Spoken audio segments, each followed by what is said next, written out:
Welcome to Accelerate. Brian, you founded Orreco in 2009. Most sports tech companies either exit or die within, let's say, a 5 year period. What made you choose to build slowly, and what has that patience cost you? Well, it's a lot more grey hair than I had when I started, Nicola. And I suppose the one thing we learn from athletes and from performance, it's the importance of resilience.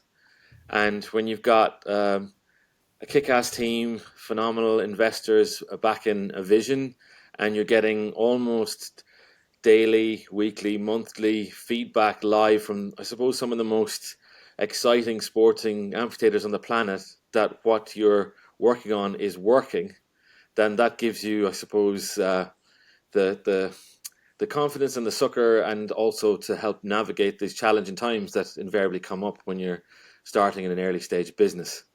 And Yeah. I suppose the one thing we both know from elite performance, if you don't add value, you're not kept around very long. So it's pretty brutal, but it's kind of part of the reason why we love this. So you have to prove that you're adding value, otherwise it's adios. So I suppose it's a combination of all those things, and probably a bit of pig-headedness on my part that I just won't give up. There must have been a time when you thought this isn't just a startup anymore. This is actually going to work. Was there a specific moment that's kind of shifted in your journey, or was it an accumulation over time? I suppose we had a long-term vision. Like I was so fortunate to I got a crash course in entrepreneurship from Enterprise Ireland here. I suppose the government agency that are tasked with supporting innovation nationally with the view to international growth.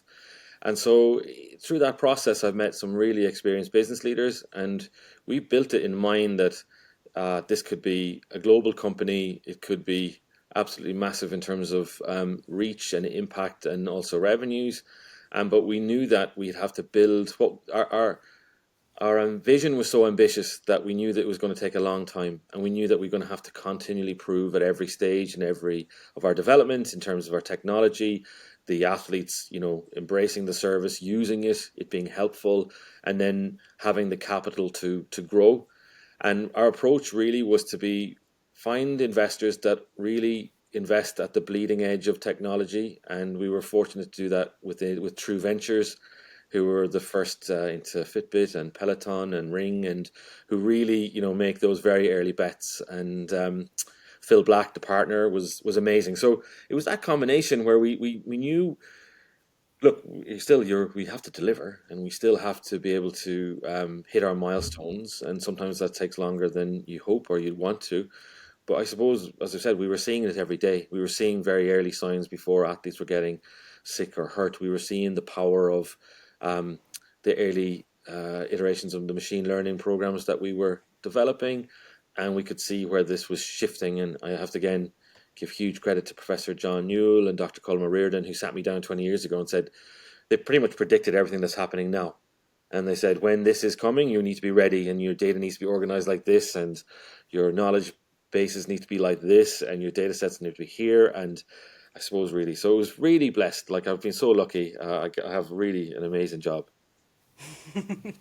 The what you've alluded to there with that, well, actually stated around that support from Enterprise Island, like as we know, a lot of tech companies, they're either built in Silicon Valley, or you may have chosen as a sports and science company to have moved to London, but you've chosen to stay in Galway. And I assume that is that support from the ecosystem of Ireland that has made that strategic decision for you.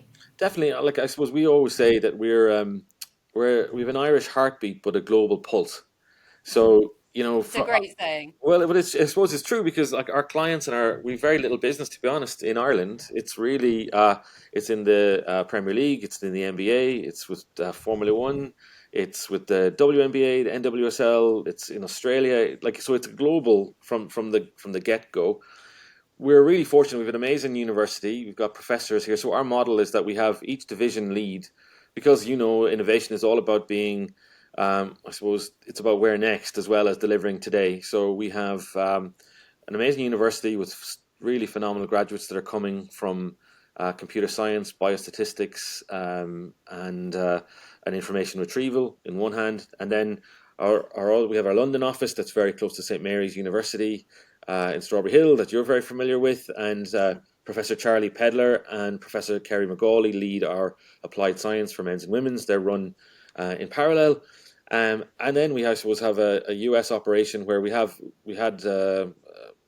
I lived in LA for a couple of years just pre-COVID with our young family, our new baby, which was an experience. So we have an exposure to all those markets, but we're headquartered in Ireland, and it's a phenomenal place to launch international business from. So we're very grateful for the support.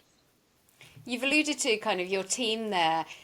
We know that you've got 20 PhD students, over 400 peer-reviewed publications.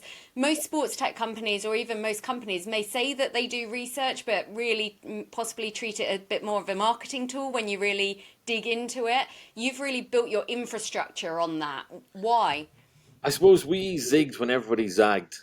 And again in performance, like I suppose again so privileged. Like first athletes I worked with were either world and Olympic champions or major winners. I've got two behind me, Padraig Harrington, and we've got Sonia's kit from the Sydney Games, which was amazing. So at that level, you cannot bluff this. You can't make it up. You can't say, you need to have data. And an NFL coach said to us once, he said, "In God we trust, all others must bring data."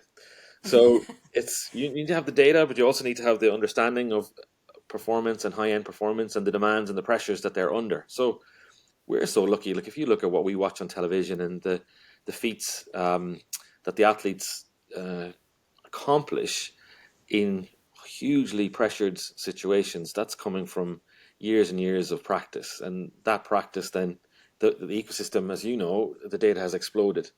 So we've kind of gone from, we saw there was a real move, probably, like I say, if you go back 10, 15 years ago, GPS was really big in football as an example, and then our athletes were using it on their watches. And then it went into athlete management systems. But we always found that, look, thought, in our opinion, and this is again with our very clever team, is that pulling the data together is a job, but it's not the most difficult job in terms of, what you're trying to do. Really, the real goal we found was that in the inference, can you extract the information with the right athlete in the right context at the right time? And that's where Orreco is built around. And our name comes from OR is the Irish for gold, and RECO short for recovery. So that's kind of where it started from. And my co-founder is Dr. Andy Hodgson. He's a consultant hematologist. So, and he came from obviously from the clinical world where it's very different. You're either ill or you're not. We were talking about top end performers trying to eke out that like 0.1 of a second or a percent, which often is the difference between winning and losing. So hopefully, does that answer your question? It does indeed, and I think you also talk about it about getting under the hood of the athlete. And so, what is it that you think that blood data can tell you that GPS or force plates or questionnaires can't? I suppose they're important parts of the jigsaw, and I was fortunate. Both my parents were biomedical scientists. My dad, Joe, he did a clinical hematology. My mum did cytology, and to be honest, Nicola, the last thing in the world I wanted to do was be in the laboratory. I literally was spending my time looking out the window. I wanted to run, play football, basketball, do anything else except this. And then as part of my undergraduate, I was so lucky because on my very first day in college in Strawberry Hill, I was standing with my new buddies who I didn't really know, and we were all, getting used to our new surroundings and in uni. And I was 17 at the time, so I was a little younger than a lot of them. And Moses Kiptanui, the world champion, ran past me, just jogged past me casually. Nobody I was with knew who they were. I was like, "Oh my God, that's Moses Kiptanui!" So I dropped my bag and like ran it in my jeans after, just to try to get just to see him, because I said I might never see him again, which was a bit embarrassing because he lived locally and he used to run there every day at the same time. I was about to say, if anyone knows St Mary's University, like you see a lot of runners. Like Absolutely, yeah. It was it's my a centre first for day. endurance athletes, most definitely. In my defense, it was my first day. I was like, this might never happen again. So, and really within, I mean, you got a great grounding in physical education, sports science. Biology was my second subject, and I was just really intrigued to say, is the blood of an athlete different to the blood of non-athletes, and managed to convince my dad to let me run samples, like 10 samples in the lab late at night. I still have the print off in February 1997. And we ran 10 bloods, and there was one really, really strange result that I'd never seen before. And I didn't really understand what it was. So I said to my dad, Joe, I called him Joe when I was about 12, got away with it, so he was Joe for me forever. So I said to Joe, what was this? He pointed out that I was his son that he was sending to London on a very poor exchange rate, and he pointed me in the direction of the library, and I got absolutely obsessed, Nicola. I was like, what is this? And basically we start to see that under the hood it's like the difference between you're I'm sure you've got I would imagine a Bentley or a Rolls Royce, something like that, and on the Bentley you've got a dial that tells you how many miles it's driven, and I suppose it's fresh out of the showroom, so it's only got maybe 100 miles on it. You um, know me too well. Exactly. So things are going extremely well, but it's not just looking at the mileage; it's looking at how the car was driven, and that gives you that's where biomarkers can help. They give you context. We can look at your immune system. We can look at your antioxidant defenses. We can look at muscle damage, inflammation, and when you start to layer that information with the GPS, it gets interesting. And in my undergrad, and I started to see these patterns of changes in the blood picture in advance of an athlete getting sick or hurt, or underperforming. Hmm. And we know, in elite performance, sometimes when it comes to training, the law of diminishing marginal returns applies. You put more in and get less back. Yeah. And we can use the biomarkers to guide that sweet spot. Because there's times that you want to load, and there's times and then when you back off, you get that super compensation, and then you get the adaptation. If you look at what's happening in pro sport at the moment, injuries are rocketing, or else they're rocketing or they're plateauing, but the burden is higher, and that's because the demands of, like in team sport, like football and basketball, those demands are ever increasing, and we've using the biomarkers and all this other information, we feel we have a very good handle on why it's happening. So again, it's coming from an evidence base which has been Mm. underpinned by lots of data, like over like 15 years, and cutting edge inference to allow you to surface the insight. So Okay. yeah, the biomarkers were phenomenal, and we started with literally I was taking full blood samples, which is invasive and takes time to get maybe take a couple of hours now or a day or so. Sometimes it could be up to a week to get results back, and when that happens, it's a different athlete in front of you. So we needed to then figure out point of care work. So I did a lot of work with Dr. Nathan Lewis on our team and Dr. Charlie Pedler before the London Games and then into Rio. So, but yeah, it's been an amazing journey. But all the while, we've been collating this ridiculous data set. And to be honest, a lot of folks were skeptical of the value of having prospective data. Where we kind of felt was like the key to this is context, Yeah. understanding where the athlete is, where they want to go, what's going on, not just what's happening in front of you in the training. So we're at this specific point where we've got lots of data, but everyone's moving towards wanting to actually have less data, or not so much less data, but some meaning to that data, some decisions that they can make from it.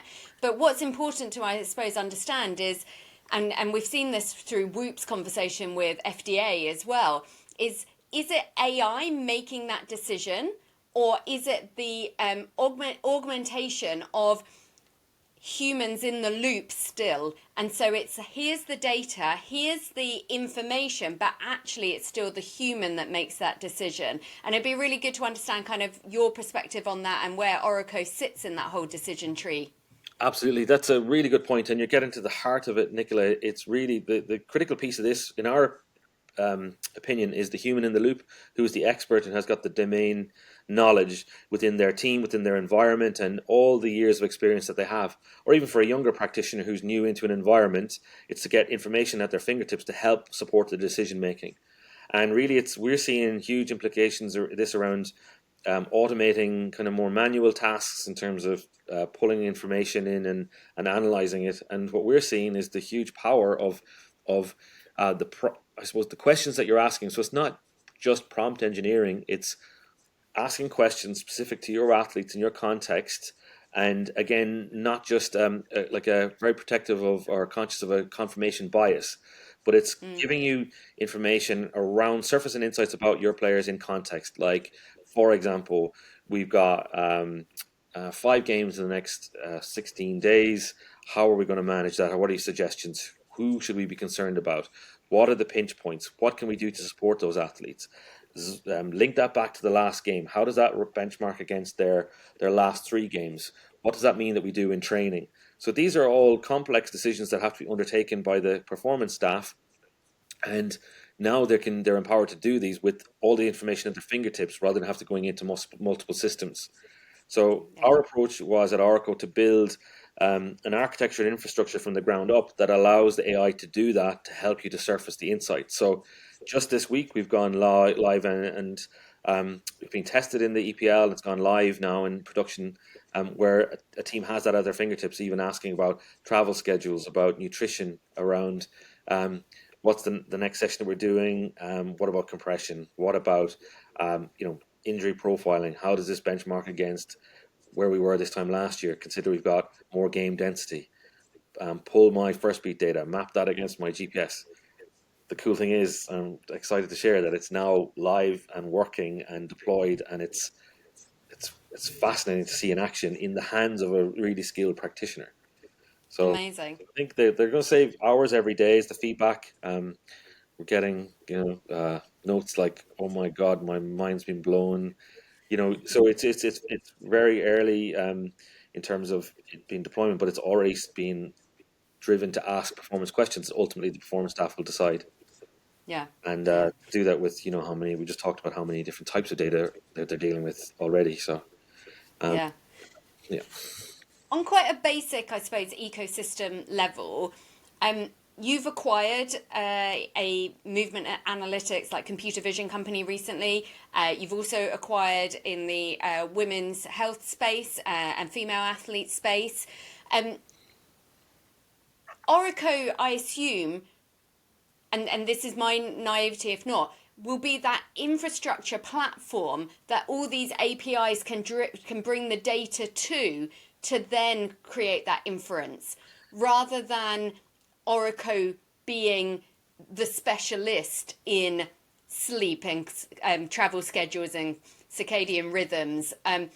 So there'll be some of this information that comes from existing technology, but comes into a platform that Orico can then make sense of all that data. Is that a simplistic way of understanding it? to be honest, it's not simplistic at all. I think it's a mark of someone who understands something if it can be explained simply. And I have to give you huge credit. You wrote an analysis of our acquisitions and our strategy that hasn't been done before. I was super impressed by it. And we were historically might have been seen in the market as a point solution around maybe deep expertise in biomarkers. So we were the biomarkers folks. And then we did a lot of work, and this is credit to Dr. Georgie Brunvels and Professor Kerry McGauley on our team, around highlighting very early to me in our journey around the dearth of research around a female athlete. So, and then we started to work on the optical tracking systems with motion, and we started to see patterns that were carried before hamstring injuries. So if you think about Oracle, we have kind of 3 pillars. It's like BMW. It's not as fast as your Rolls Royce or your Bentley, but it's by BMW. But it's biomarkers, motion, and women's performance. So they're the three pillars that everything is built on. And we're designed to be that application layer, that inference layer. We have a platform that teams can use, or you can use the existing platforms, and that's where we focused really on that inference. And I'll be honest, like I think a lot of maybe our peers in the industry or other companies might have been scratching their head that what our approach was, but we were very, very focused on where we were going, what we were doing, what our strategy was. We didn't necessarily shout about it a lot because that's our style. We'd like to, publish first and preach after it. So that's why there's so much peer-reviewed search going on. And it's part of our innovation strategy that we have a pipeline. Like I have visibility on projects that are, will probably mature in 2 to 3, maybe 4 years. And they're in very exciting areas that might seem novel then. So an example would be, we're known for biomarkers. If you look right now, they're with Function Health, with Whoop, with Aura, they're integrating with biomarkers. But I suppose we were doing that. I was doing that professionally with our teams and our athletes in the early 2000s, and we were doing it in Orreco since 2010, 2011. And now it's seen as, wow, this is amazing. But we have all that data, we have the context, we have the inference, we know when this number goes up, this number goes down. And there's limited value, to be honest, in running a full blood count and a biochemistry screen 4 times a year without having the additional context. Yeah. Yeah. So, yeah, so in answer to your question, yes, that's where we sit exactly, is in that application layer.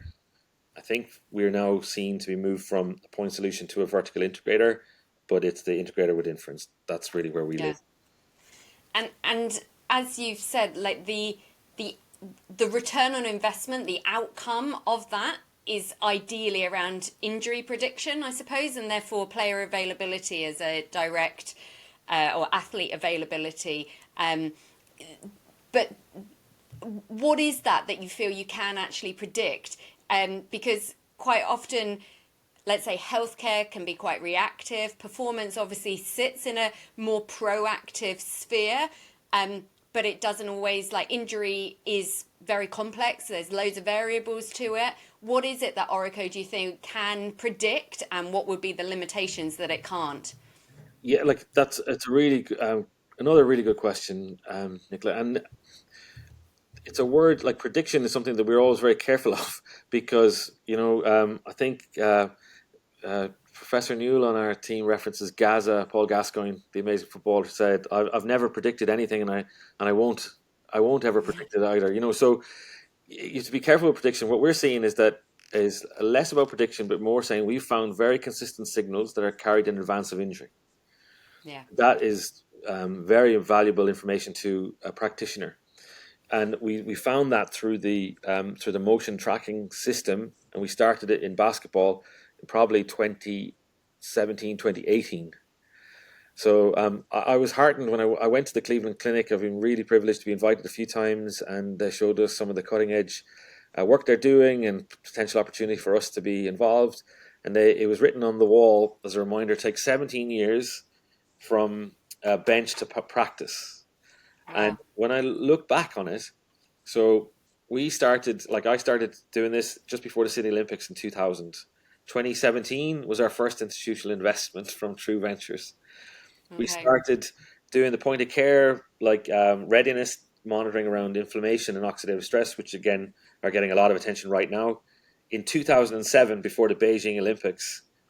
And then it started to get traction in the Premier League in 2024. So if I'd realized that, I'd probably have less grey hair and I would be banging my head against the wall. But yeah, so I suppose looping this back to your excellent question, injury is multifactorial. We know there's a lot of components to it: previous injury,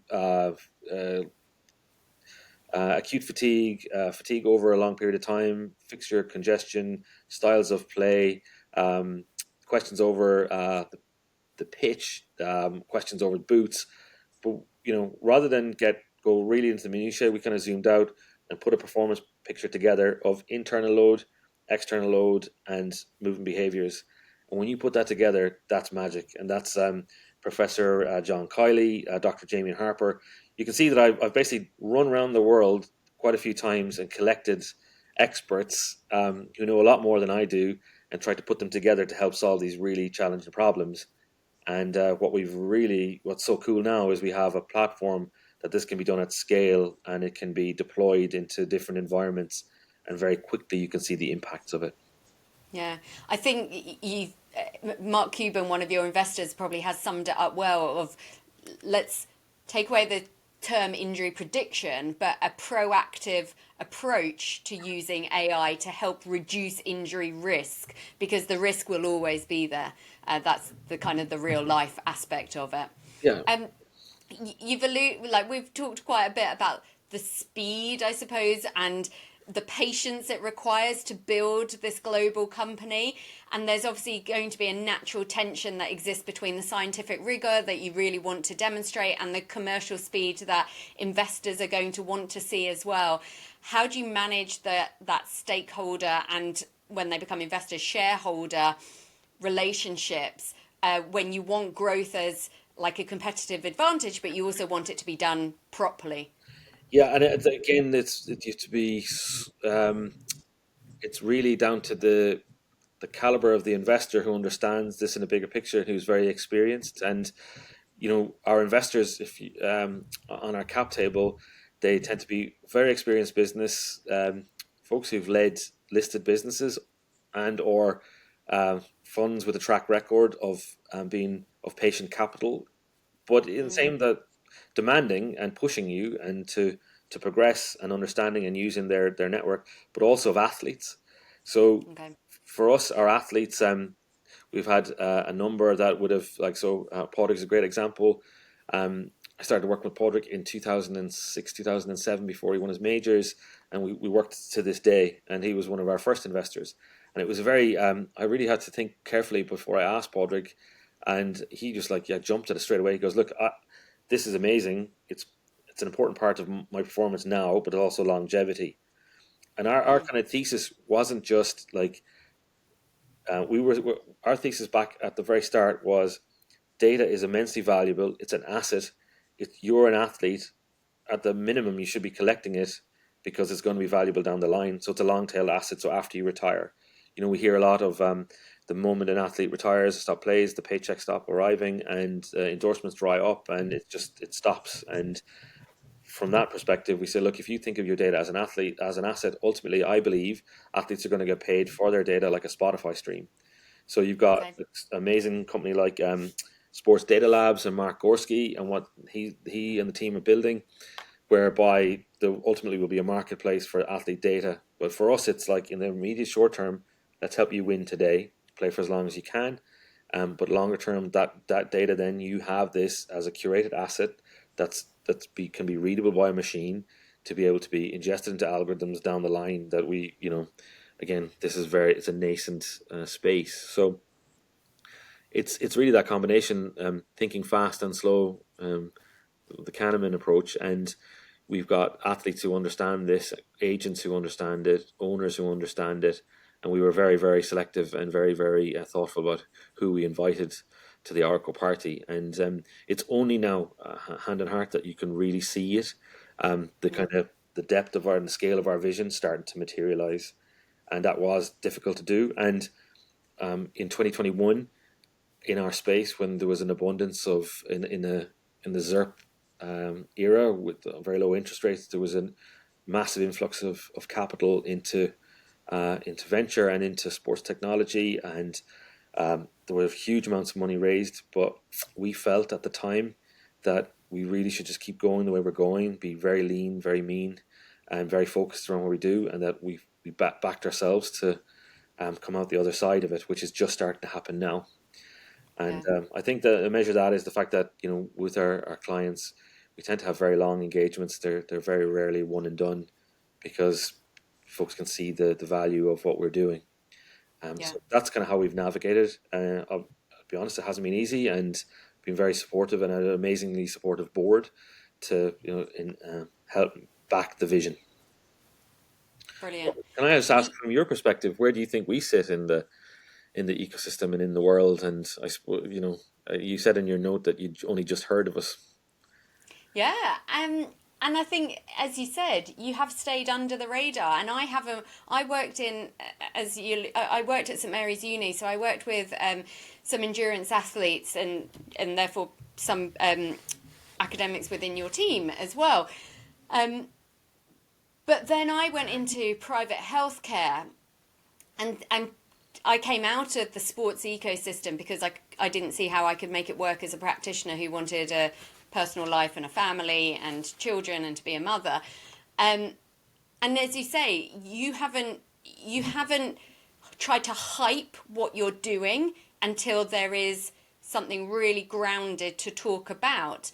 And therefore, I've come back into the sports ecosystem from more of a strategy advice and angel investing, and therefore started to really explore, because as you say, it's not going to be in the headlines like Whoop or Aura is, because that's not where you sit either. It's not a consumer market. You're not trying to. It's not attributable.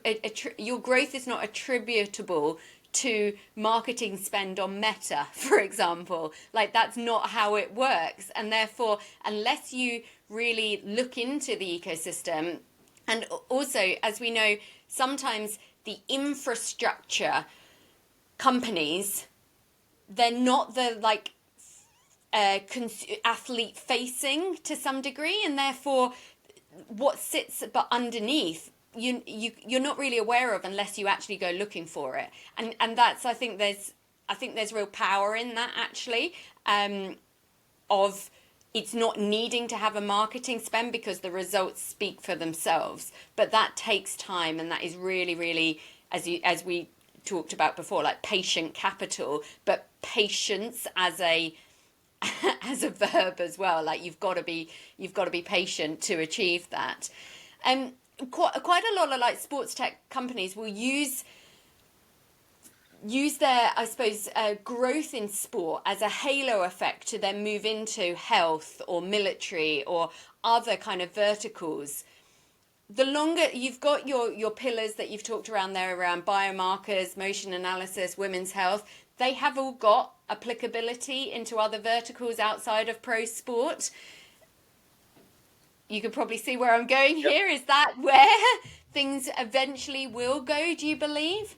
This is really, when we started with the grand vision 15 years ago, this is where we thought slash hoped we'd get to, because we saw it's like, I suppose, in aeronautics or in Formula One, that those technologies eventually end up in our street cars and in our comm systems. So yeah, exactly. We always saw sport as a proxy for health, and now when we started, you and I, we would have a very limited amounts of data. We might have had a heart rate strap, we might have had a um, like a lactate profile, VO2 max, maybe a Garmin, maybe it was very early. Now every consumer pretty much is equipped with that type of information, and so therefore they're naturally more interested in. And this kind of falls now into a longevity bracket.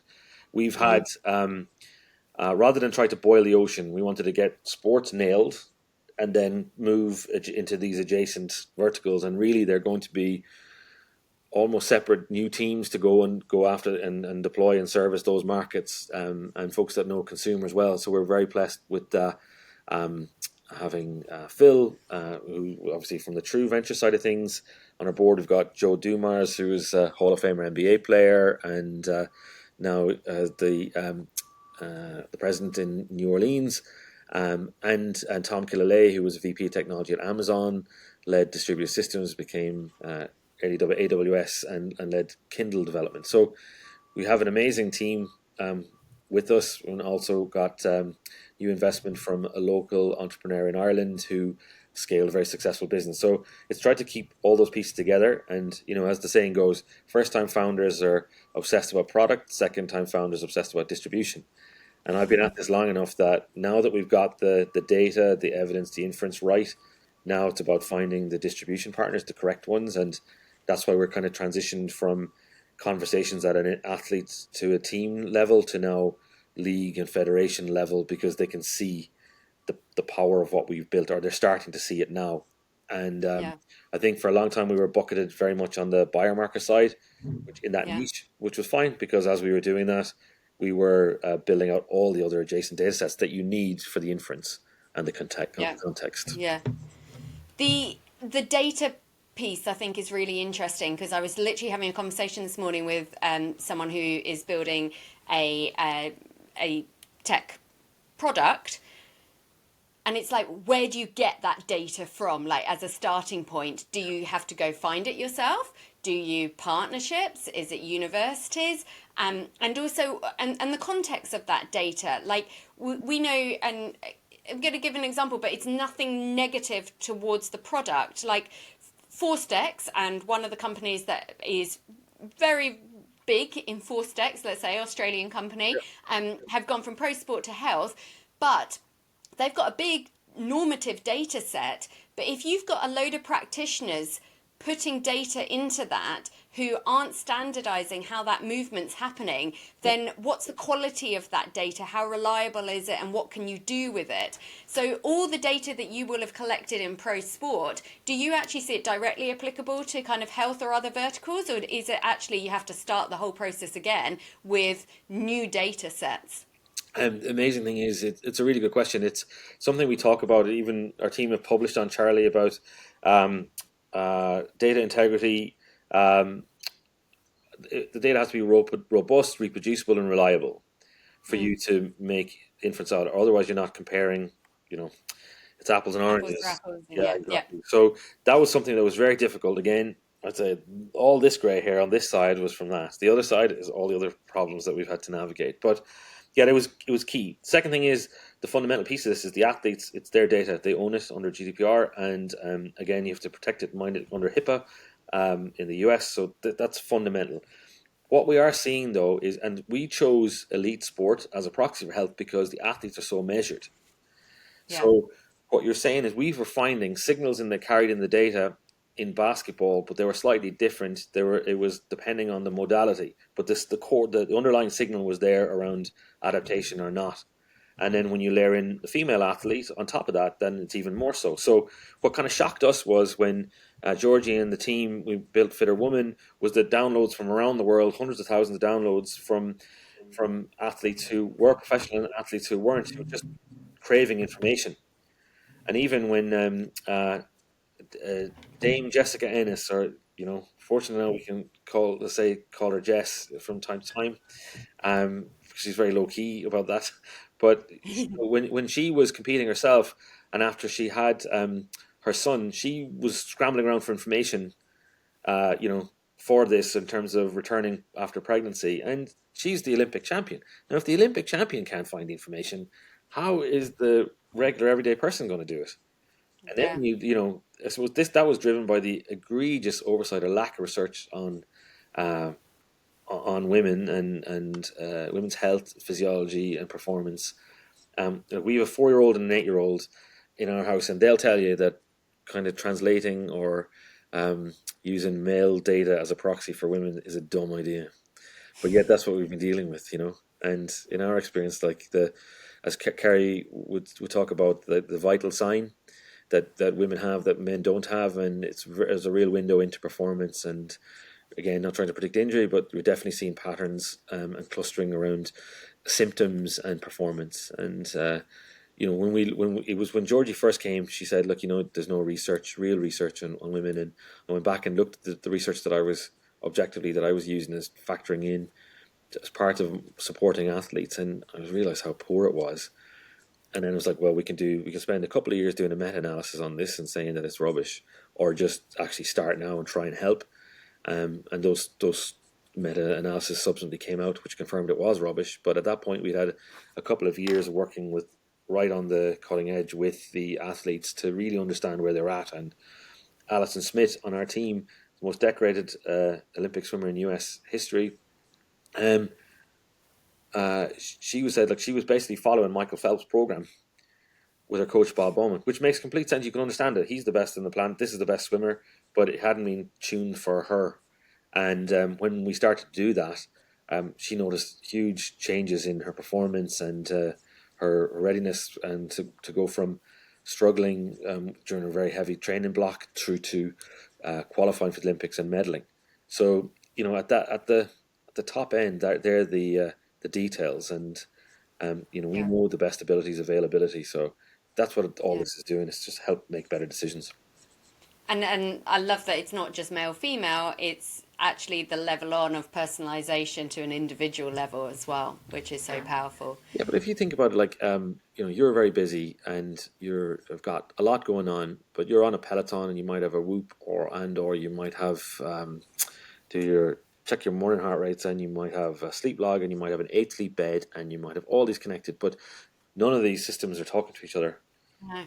And if they are, they don't have the context that you might have had like a very busy time, and you were on the private jet and you flew, and it was delayed a little bit by an hour, and there was only one, you had one glass of champagne. But all these things are impacting our physiology.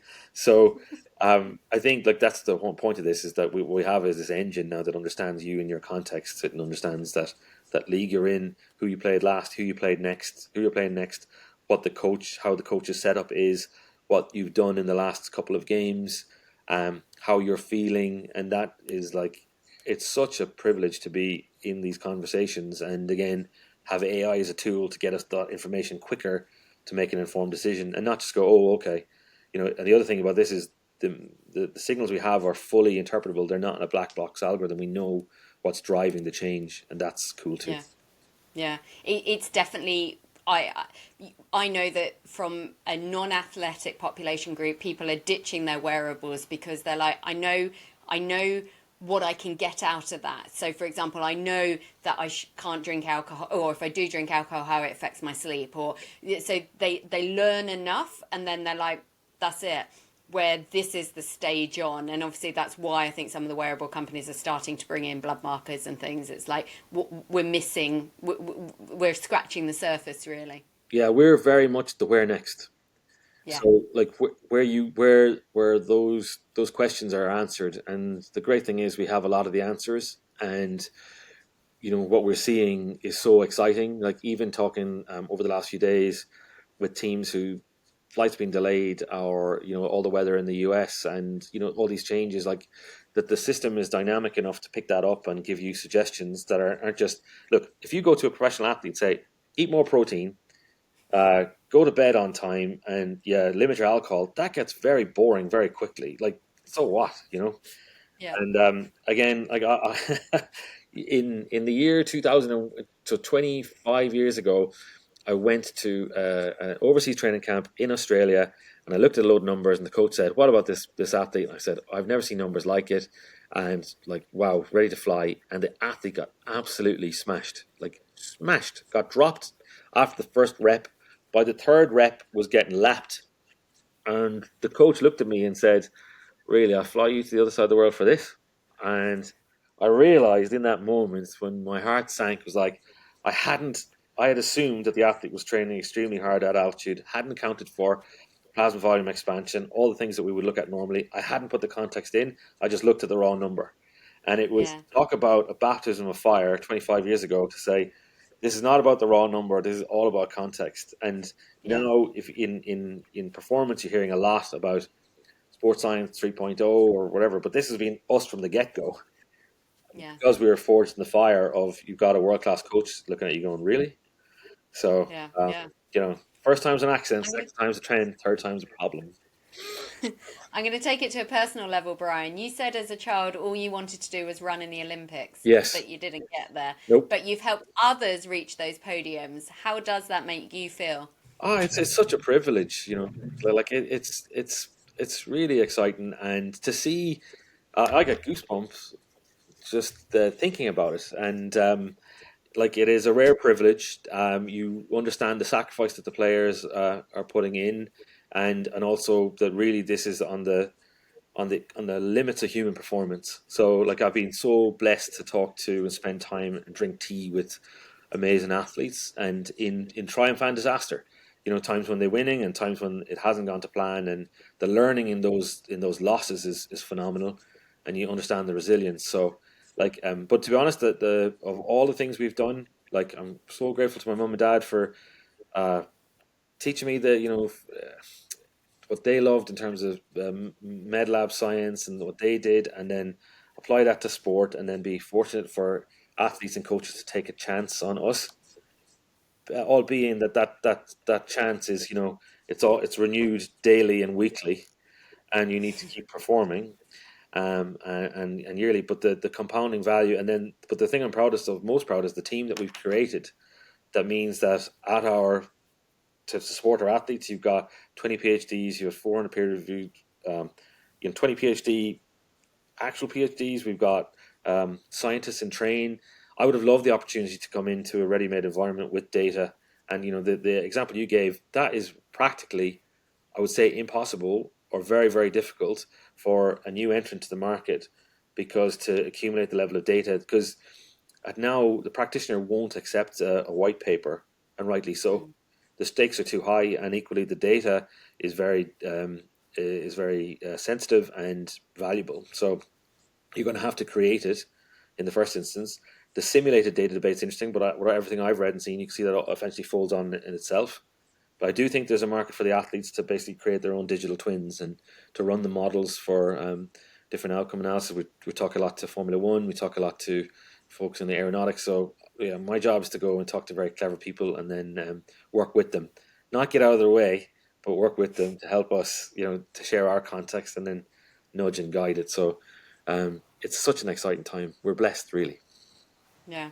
Brian, thank you so much for your time. I'm glad you came on my radar because I found it fascinating to find out more about Orreco and what you've been building, because it feeds into so many threads of what I've seen or seen where things were going. And it's like, someone's done it finally. Well, to be honest, it was really, I'm so impressed by the piece that you wrote, and like I said, and the amount of time that you obviously put in, because obviously I hadn't met you before, we hadn't spoken, but you'd actually got to the heart of what we're trying to do. And at times it can be lonely at the front of the parade. So the great thing is now there's so many people joining us, and you know pushing us, but also not always agreeing with us, because that's where it's in the collisions of the disciplines. That's where innovation happens. Yeah, And yeah, so, but the great thing is there's data now underpinning this, that we can test assumptions, we can model them, we can look at outcomes. We know the input, the output. I've got very familiar with Bayesian inference thanks to Professor Newell. Thankfully, I don't have to fully go into the weeds where Janelle and Puyan and Imran and all are working in there, but I know enough to ask questions, and that's so much fun. So I really yeah. appreciate your time and your interest and your great questions. I think you've nailed on the head what I think my whole career has been around, and it's about questions and curiosity. And practitioners listening to this conversation, or practitioners who also have an interest in founding or moving it out of kind of a direct clinical or athlete facing role, like, I think a key transferable skill or just skill for life is that ability to ask better questions, because you ultimately get better decisions as a result of the quality of them.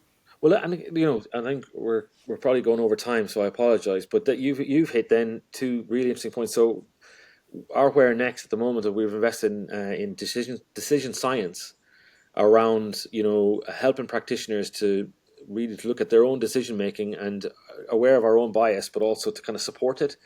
And that's really important, particularly when you're talking about machines and Mm, practitioners combining. At what point and what probability can we assign to these different areas? And the second piece is around neurophysiology. So we've just hired postdocs, and we've got PhD researchers coming in neurophysiology, because we're seeing a lot of the injury information is around this, around misfires, around proximal to distal signaling, that we've learned a lot from Alex McKechnie at the Toronto Raptors. And it's really about putting this all together in this application layer that sits above the LLMs, and you can plug them in and out, change how you want. And I think over the last, again, 18 months, it was a race to models. Now it's a race to application, and it wasn't necessarily huge data. It was really really rich data sets. That said, the data sets that we're analyzing are running to tens of billions of rows. So when I think back to my little Excels back in the day for the Sydney Olympics, it's definitely moved on. But there's the opportunity, but there's the challenge to make sure that we adhere to the scientific principles, that we protect athlete privacy, that we ask the right questions, and that we never think we've figured it out, because we haven't. And yeah, what I've seen in the last week, it's exciting times ahead. yeah, and I think that's the other aspect. Like, we talked at the beginning, and I'm going to go off on a tangent slightly here, but that tension between scientific rigor and commercial reality. The benefit now of what you're building at this time is that speed and that will massively reduce, Yep. because we know that the technology has caught up to where your thinking was going from a science perspective, that those experiments can be run so quickly now, the decisions can be made, and we know that just accumulates. And therefore, I can't see that you're going to have that same tension going forward as a company. No, the value is absolutely compounding, and I suppose it's just, and literally is, that's why I think it's kind of, there's a nice serendipity to your piece 10 days ago and to our conversation today, that we actually have it live in our hands, that we can test it and ask questions, but it's objective and it's grounded in data. And what's so important to us is when we ask, hey, Oracle, what about this scenario? You can see where the data sources. You can see the research. You can see where it's the guardrails that it's working within, and you can see the steps So that can give you the more confidence to say, and then you go back and sense check it and say, okay, does that map to the actual raw data that we have? Because you have your GPS, you have your sleep, you have your heart rate, you have your match stats, you have your menstrual cycle data, you have your, and what you're starting to see is just like this map of performance, that then can move into all the different adjacencies. So the value of our enterprise really hasn't to date been reflected in the balance sheet, but it's starting to now, because that data asset and the inference, it's not just the data. I think other companies may have elements of the data, but the inference that we've now been able to prove and to show it, and when you see it in the hand of a practitioner, and it goes from, wow, this is going to save me hours, wow, I can make better decisions, wow, I can challenge my thinking, wow, I'm not just agreeing with the machine, I can see where this is coming from, I might have a different opinion. Or an example I had was, today or yesterday, I was asking a particular performance question. There was a piece of research that came out this week, and I added that into the mix, and it just evolved the conversation like Yeah. instantly. It's like, Yeah. that's pretty cool, and that's very Yeah. valuable. And the other aspect that I was just thinking of when you were talking about that is, we will have to wrap this up at some Sure. point, but it's too Very well. interesting to not do. Is you've Every hour now of got the sleep, they're ability just to like do this. the equivalent in military of like red team thinking, red team, and also what happens in kind of consultancy from a business perspective in real time with performance that they wouldn't have. Like, here's two and if people aren't aware of that, it'd be like, here's two scenarios, what's the outcome that we could get to?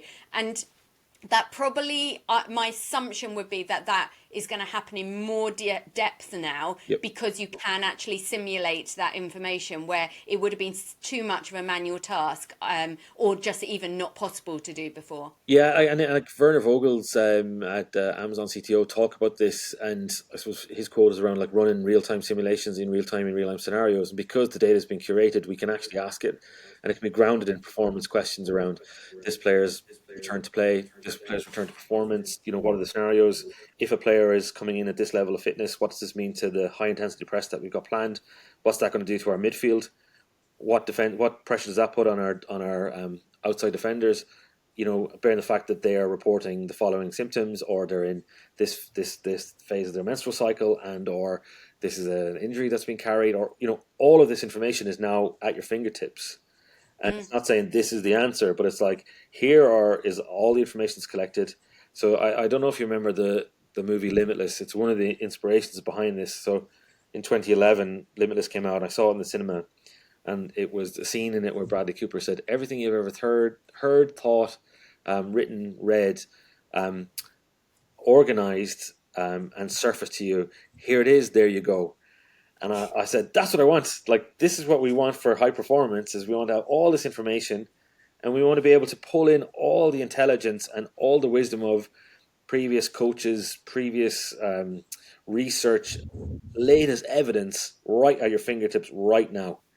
And to do Yeah. it scientifically and ask again questions, and then have robust debate. So one of the most inspiring, I'll leave it on this one, one of the most inspiring meetings I ever was in the year 2000, just after the Sydney Games. Robin Parasada brought me into a room in the Australian Institute of Sports with um, Alan Hahn, Mike Ashington, Dave Pine, Louise Burke, and there was just a performance meeting, and it was like, wow. One, how did I get in this room?